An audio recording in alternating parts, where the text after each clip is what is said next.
Right, welcome ladies and gents. With Predator, Killer of Killers releasing in now effectively 2 days, it releases on Friday, we're getting a lot of interviews with the co-directors because there's two of them.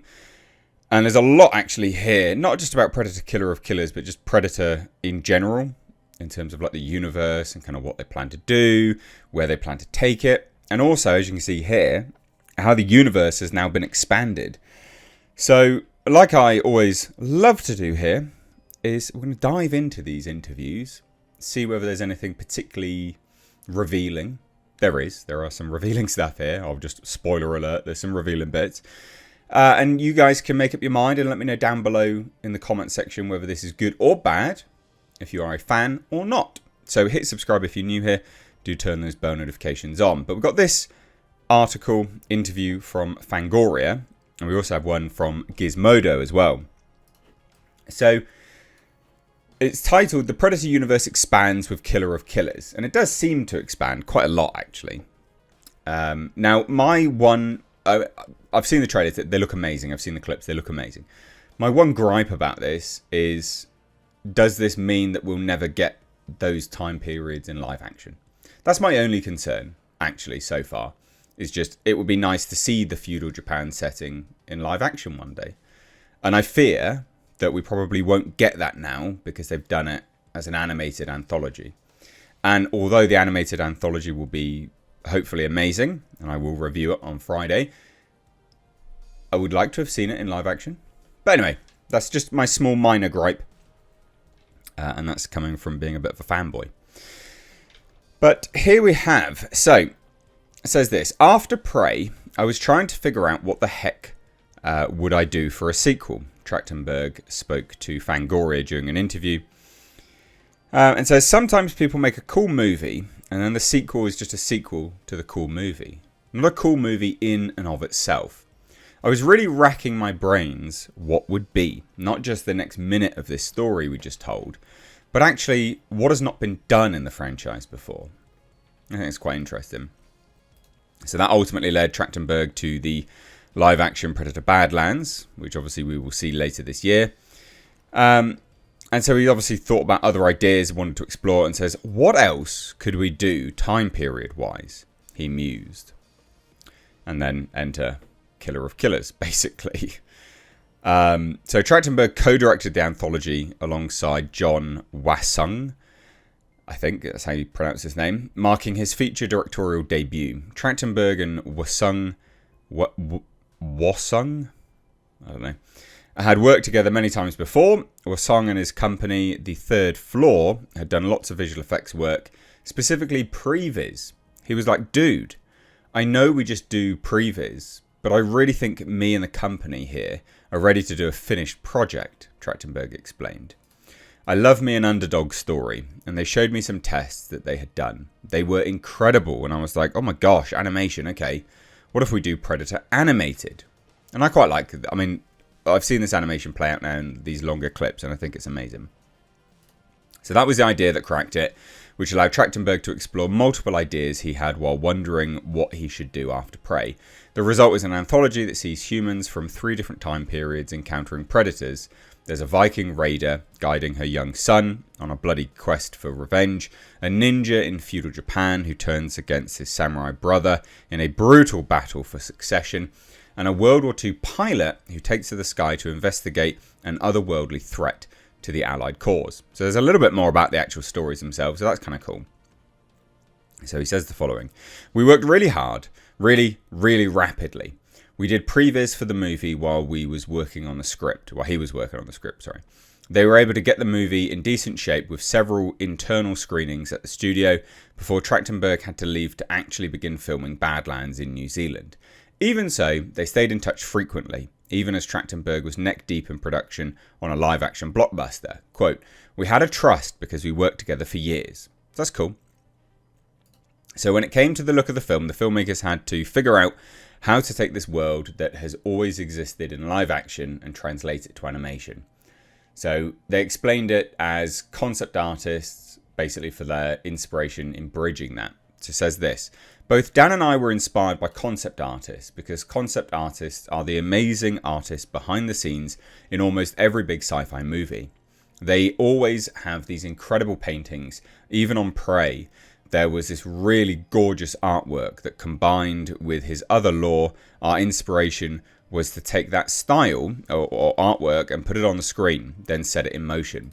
If you could pause it at any point in time, it should really look like you're looking at a painting, which I think's what a great idea.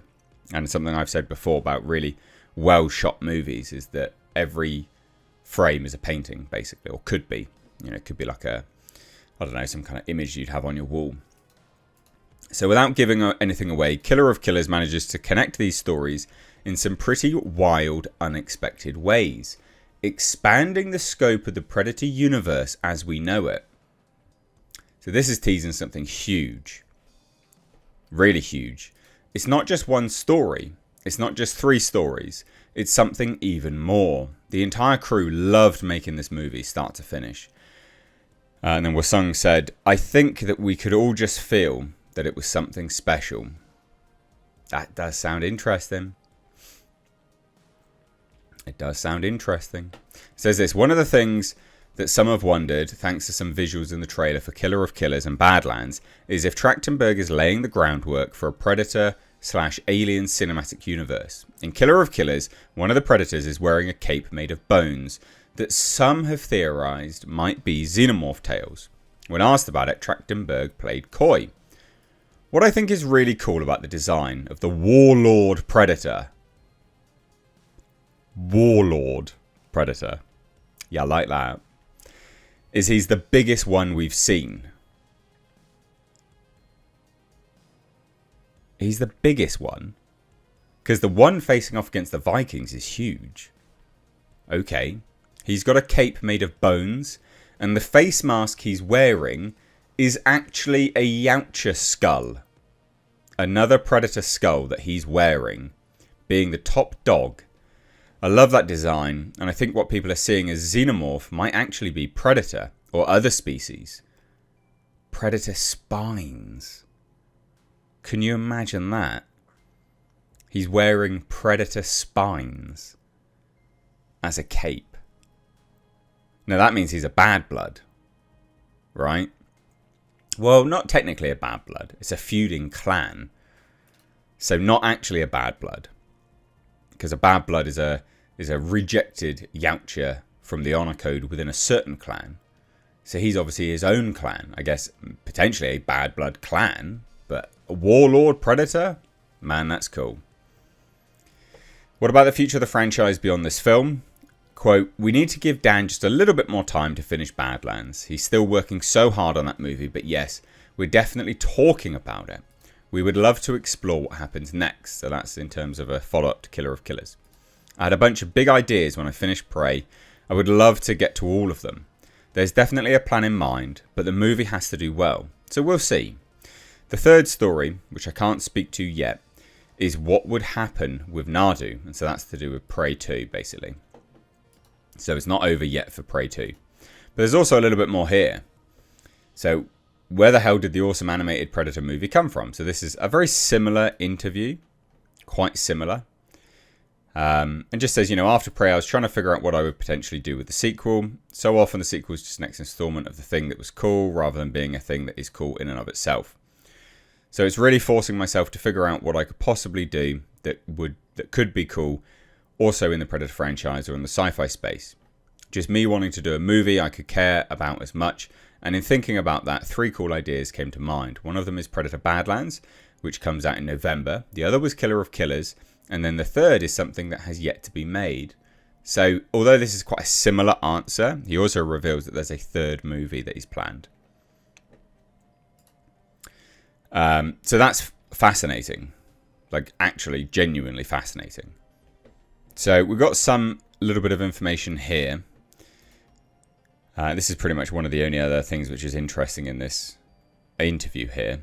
That separates it anyway from the other one. It says, truly, the great key turn was, oh wait a second, it's not 3 stories, it's 1 story. First thinking of Twilight Zone, the movie, and then realising, no, there's another kind of anthology.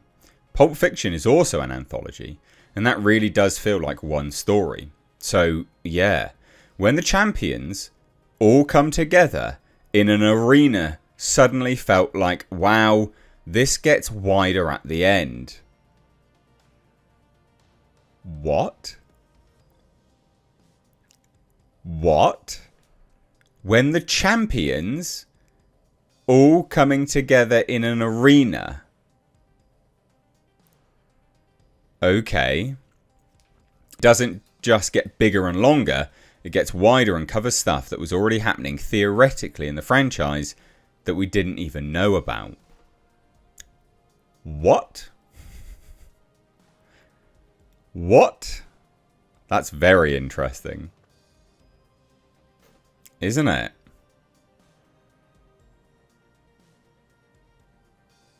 That's very interesting. So it does sound like there's potentially, maybe, a bit of time travel in this? I don't know. We'll find out in a couple of days, but it is fascinating. What do you guys think? What do you think of the Warlord Predator? Wearing a skull made from, well, a face mask made from a Predator skull. Epic. Epic. Badass. Leave your thoughts down below. Would love to hear it. Take care. Bye-bye now.